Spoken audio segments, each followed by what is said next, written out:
مفيش اي نظام بعيدا عن ان هو ديمقراطي او ليبرالي او اسلامي او اي نظام قومي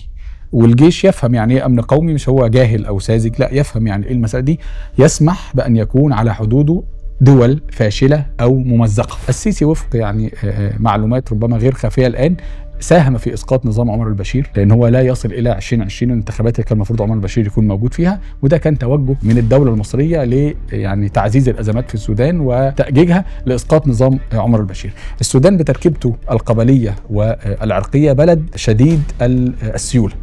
بلد فيه قوميات مختلفة في أعراق مختلفة، انفصل جنوب السودان في حرب طاحنة، دارفور على صفيح ساخن، بلد السيطرة عليه أو إن هو بقاؤه كوحدة جغرافية مسألة شديدة الصعوبة. لكن السيسي خاض هذه المغامرة في سبيل فقط إسقاط هذا النظام الذي له خلفيات إسلامية أو له لون إسلامي. ثم ما حدث في انقلاب حميدتي في أبريل 2023، كيف لهذه الميليشيا غير النظامية أو إنها ليست جزء من القوات المسلحة أن يقف السيسي موقف المتفرج بين زايد زار مصر قبلها ب 24 ساعة، أسكت السيسي عن مسألة التدخل ويترك السودان الآن بلد مقسم ما بين أكثر من قوة، ولايات مع حميدتي ولايات موجودة مع الجيش. أي نظام يسمح بوجود هذا على حدوده ولا يفكر أبدا في مسألة الأمن القومي أو حفظ الحدود أو حفظ وحدة الوطن وسلامة أراضيه.